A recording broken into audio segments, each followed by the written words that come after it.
Good morning everyone to all our dear global user here in MetaMax. This is your mentor Apsi Christian Abad. And in this video po, ituturo ko sa inyo naman kung paano tayo makakapag-create ng ating poster, banner kapag may mga bago tayong member. Okay? Mahalaga po na matutunan nyo to para pag dumami na tayo, kayo na po mismo yung gagawa at hindi nyo na iasa pa sa mga nasa itaas nyo. Pwede kayo magpagawa but importante na matutunan nyo na rin to para medyo upgrade na po yung nalalaman nyo at kahit papano marunong na kayo mag-edit ng mga poster and banner natin gamit ang Canva. And bibigyan ko kayo ng access para magamit nyo po yung ating Canva Pro. Ayan, at ituturo ko na rin po sa inyo kung paano ito gamitin. So, in this video, gamit ko po muna yung aking laptop computer. Ito muna yung papakita ko sa tutorial and later on, gagawa din ako ng tutorial para sa mobile naman. Pag mobile kasi medyo complicated pero mas madali rin naman pag natutunan mo.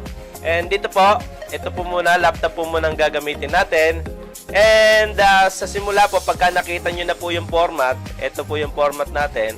So, itong ginagalaw ko pong cursor, yan yung naglilipat-lipat po na yan. Yan yung template natin. And kung gagawa ka po, i-click mo lang po yan. Pagka nagkaroon ka na po ng access dito, open mo lang po, click mo lang po.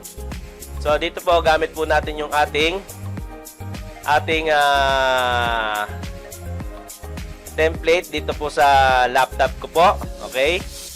So, ayan, nakikita nyo po. Para ilaki-iliit nyo po, ililiit nyo, pwede nyo pong pindutin itong zoom dito, yung may 28% na to. Ayan, zoom. Pwede nyo po pindutin yan, laki nyo, iliit nyo, ayan. So, pwede rin naman na i-click nyo po yung control, i-hold nyo yung control.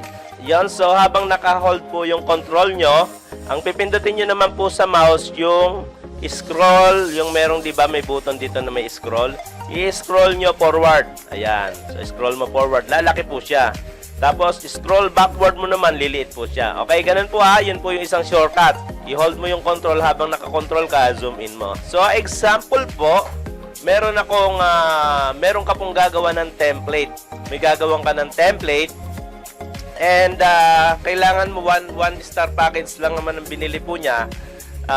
Ito po, meron na tayong 1-star package. Every time na gagawa ka po, be sure nandito ka lagi sa unahan. Yun yung ine-edit mo. And kapag gagawa ka po, example po, 1-star package na nga po yung gagawin mo. Ito po, ito na po yung gagamitin mong template. Okay? Then, ang gagawin nyo po, kakopy mo muna. Paano ikakopy? Huwag nyong gagalawin po ito ha. Kasi ito po yung previous na ginamit natin. Kasi pag ginalaw nyo ito, masisira yung kopya natin. So, magka-copy ka muna. Paano mong i-copy? Click mo po ito. I-duplicate mo muna. Click mo lang po muna i-duplicate. Duplicate natin. So, ayan. Nakita nyo po. Naging dalawa na po siya. So, ang gagamitin mo po ngayon, itong nasa ibabaw, hindi itong nasa pangalawa, ha? So, ayan. Ang i-edit nyo lang naman po dito, lalaki ko lang, zoom in. Itong pangalan. Editable naman po yan. Ayan, so palitan mo po halimbawa Ruby. Example ayan. Sample lang naman 'to. Ayan, so okay. So ito na po, ito lang naman ang i-edit niyo lang naman po pangalan. Pagka 1-star package po, pangalan lang naman ang i-edit mo. Hindi mo na po kailangan galawin po. Pangalan lang and yung picture po. So sa picture, ang tricks po dyan, wag mo pong pipindutin agad to. Wag ka pong mag-upload ka muna ng picture po rito. Ayan, sa kaliwa po, may upload dito, okay? May upload dito. So, dapat, i-click mo muna tong upload files. Yan. Mag-upload files ka po muna, tapos ilalagay mo muna yung picture doon. So, halimbawa po, na-upload mo na yung picture, andito na po siya, andyan na siya. Example lang ha, magsasample lang po tayo ha. And ayun, yung picture dapat na i-upload mo dyan ha. Dapat po naka-square na yung picture. I-square nyo po ha. Huwag nyong kakalimutan, i-square nyo po. Okay? Bago nyo ipasok dito sa upload. Kung nasa cellphone nyo manggagaling po yung picture, i-edit nyo na po ron, i-square nyo po. As much as possible po, Square po siya para pagdating po rito, nakaayos na po. Okay? Example po, ito. Sasampulan natin si Kuya. Ayan. Huwag mo pong idadrag agad na ganito. Kasi po, mangyayari, may matatakpan po siya. Ayan, no? So, mali po yun. Huwag po yung ganun paraan. Ia-undo ko lang. Ito po yung undo. Pag may namali kang gawa po, i-click mo lang po itong undo para bumalik sa original. So, undo po natin. So, paano gagawin? So, mapapansin mo, pupunta ka po ng layer. Sa layer. Ile-layer mo sila. I-click mo po itong position na to. Yan, click natin position. So, makikita mo po, ito yung mga layers niya. And andito po yung picture, nasa pinakalikod siya. So, ayan po, nasa likod siya, nasa pinakalikuran siya. Habang pumupunta po rito sa mga ibabaw na itong picture na to, ayan, ito na po yung mga pinakaibabaw. So, ang gagawin mo po, itong picture niya po na to, dadalin mo siya po sa pinakaibabaw. Idadrag mo po, papuntang pinakaibabaw. Ayan po, idadrag mo po siya sa pinakaibabaw. Ayan. Then, at saka ka po magpapalit ng picture. I-click mo na po yung uploads. Then, at saka mo po idadrag doon. Yung camera, yung picture niya ipapasok mo po. So ngayon po nalagay na po yung picture. So tingnan mo po ulit yung layer niya dito sa position, then ibalik mo po siya sa original. Ilalagay mo po ulit siya sa likod. Sa likod. Dito po siya. After po nung shape na nonagon. Yan. So balik po siya. So ganoon lang po. Di ba madali lang? Hindi naman mahirap, tama? Then, pag i-save na po natin, i-edit mo muna yung pangalan. Ayan, dito. So, kahit ano po yung pangalan nito, nasa sa iyan, sa akin, halimbawa, pang 11 ko na pong direct ito, kaya nilalagyan ko lang ng 11. Ayan. So, example po. Then, pag i-save mo na po, da-download mo na po, kiklik mo lang po itong share, yung nasa kanan po na to, share. Ayan. Tapos, punta ka po dito sa downloads. Yan, click mo yung downloads.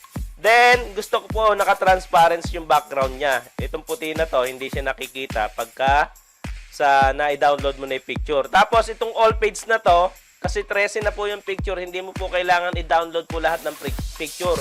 Yung pinakauna lang po ang kailangan mo, ito lang. So, i-uncheck mo po ito, all page, i-uncheck mo yung all page. Then, kapag na-uncheck mo na po yung all page, i-check mo po yung kailangan mo lang. Yan. Tapos, kiklik mo itong done. Done. Then, kiklik mo na po itong download.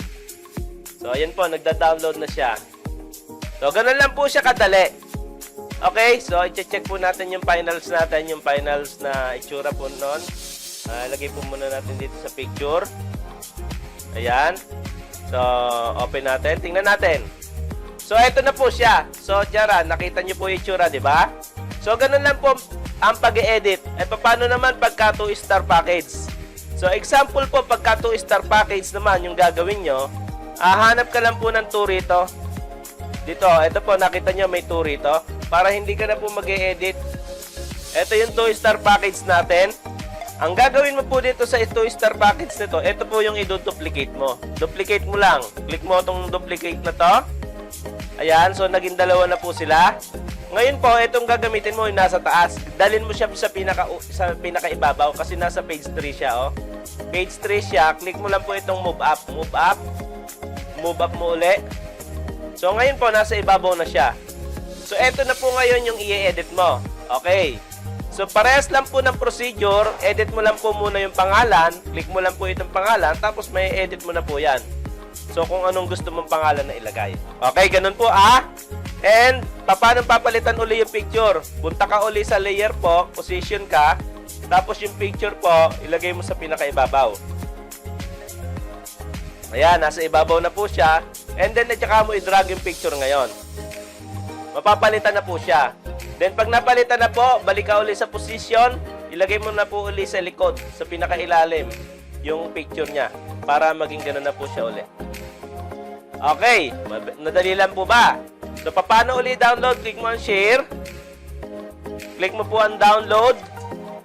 And then, click mo po yung transparent. Be sure naka-PNG ka po, PNG yan. Kasi minsan, baka mamaya naka-video ka o naka-JPEG ka. So, be sure po naka-PNG. Ulit. Download. PNG. Transparent background. Then, click mo po itong 14 page, iyan check mo po, then yung pinakauna lang po ang piliin mo. Kung ano yung kailangan mo, dandan mo po, then download. So, ganun lang po ang paggamit ng ating Canva. At kung gagamitin mo to, alam mo na ang gagawin mo. Panoorin mo lang ang video para mas matutunan mo. So, muli po, ganun lang. Ako po muli si Apsi, Christian Abad, Achieving Our Dreams Together. Bye-bye!